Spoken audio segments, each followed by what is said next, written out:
Silly, welcome back to another video, or hello if you are new. Today I am back in the Northshore Zoo building, again, still the Braywood farm. It took me a little while to build this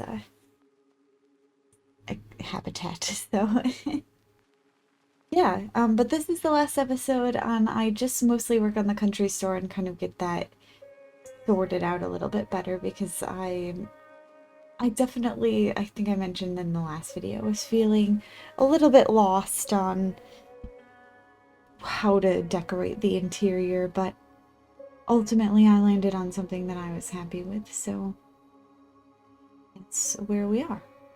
And I think the whole farm at the end looks really cute.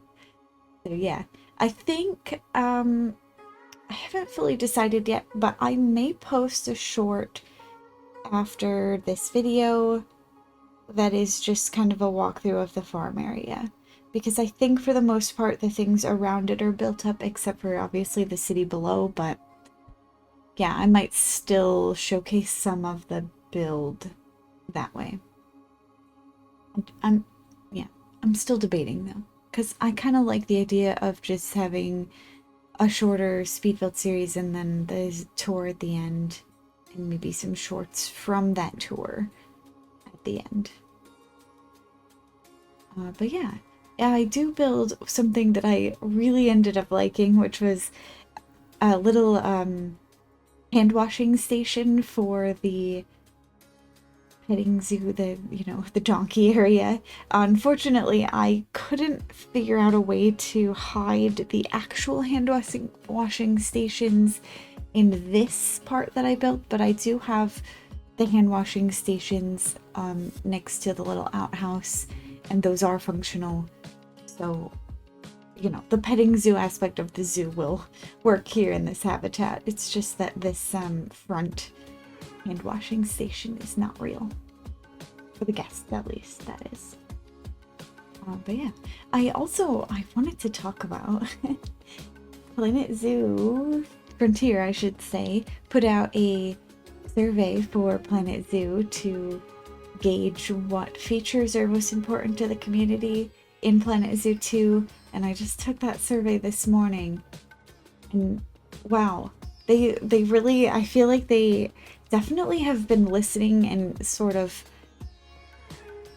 spying on the community to figure out what features that we have been speaking about wanting, because they did include all of the major ones that everybody's been talking about. What they did that was really interesting for this survey was they had us rank between 4 different options, which one was the most important and least important, and then they kind of scrambled up, so it was only maybe, I want to say 10, maybe 10 at most options total that they were having us rank it, but they were pairing those 10 options with a lot of different combinations so that they could kind of gauge that way what we find the most important. So like, for example, they had aquariums and aquatic animals as one of the ranking choices, and then they also had birds and aviaries as a separate ranking choice.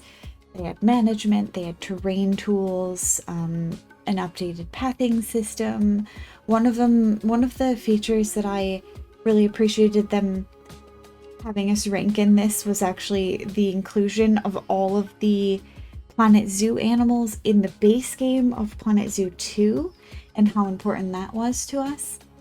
And I don't know actually how the community feels. I feel like I might be alone in this, but I actually don't care if they do the same thing that they did with Planet Coaster 2, which is like have some new things maybe in the base game and then spend the next year releasing free updates for all of the Planet Zoo original content. I would be totally okay with that.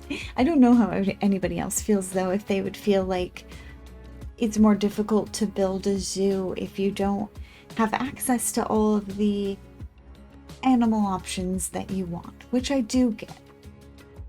It's just not an issue that I find myself running into very frequently. or that I guess I care about running into. Because I will be happy, like, I could build a zoo with the same 10 animals and probably be happy and find like new and unique ways to build out that zoo. For sure, it wouldn't be quite as exciting as having like dozens and dozens of animals to choose from, but just being honest with building zoos, it is nice to have the variety, but I feel like there's just so many animals that I either never end up using, or that I rarely use, or that I only use because of maybe the terrain requirements or the space requirements. Like if I need a smaller animal to fit in some certain small like gap that I have in my zoo, then I might seek out a smaller animal to put in there. I think I even did that with Summit Sanctuary once or twice. Like there were some animals that I didn't exactly plan to put in the zoo that I ended up putting in because I just had space for the habitat there. And so I just really feel like as long as they get the staple animals in there, I'm not ever gonna feel like I don't have animals to work with. That's it. I think that's it ultimately. I just feel like as long as you've got an elephant, a tiger, a lion, maybe like a couple primates, a gorilla, you know, would be great. The silverback gorillas would be good. And the orangutans, I would like a lemur, at least one small lemur. And just, yeah, I just feel like you can make everything you need to with a small set of animals, and it's only just kind of nice to have more animals. But again, there's so many animals I feel like in this game that I have literally never put in a zoo. Maybe that's just me. Maybe I just do not seek out variety in my animals. That could be, but yeah, so I ended up ranking that choice to have all of the Planet Zoo animals available in the base game of Planet Zoo 2. I ranked that pretty much across the board as the least important thing to me, because I feel like every single other ranking choice was more important to me, maybe with the exception of the photography mode. I actually just don't care for that. I maybe would use it, but it's not something, you know, I feel like I can get perfectly fine photos just removing the UI and finding the good angles and the lighting and whatever. Like, the game is beautiful on its own, that I actually don't need a photography mode specifically to make me feel like I can get good footage of it. I wonder how everybody else feels about that, though. I am really curious what sort of the community consensus on the rankings was. I doubt they will, but I really hope Frontier releases the result, that they can somehow gauge which ones are the most and least important based on the ranking system or whatever. How many times each thing was voted most important. That's so hard though, because it was so very subjective to the choices that it was up against. Like there was one particular option that had basically everything I want for Planet Zoo 2 in one of the options, and I had to somehow pick which one was least important to me, and I was like, well, none of these are least important because these are all the things that I actually do want. It was like they added a really unique option, which I was surprised at and I actually loved, which was the ability to observe and research animals in their natural environment. And if they're going to implement something like that in Planet Zoo, I am so excited for this game because I feel like that fits really well with what I was hoping that they would add, which is more conservation elements and like taking in animals. Like, how cool would it be to actually go in one of the examples that I used about taking in an orphan and having to like integrate it into your social group of your animals?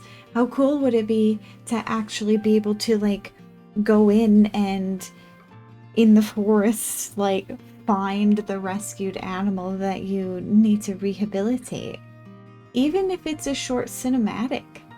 Like, how cool would that be? I do hope it doesn't become overwhelming. Like, there is definitely a way that this feature,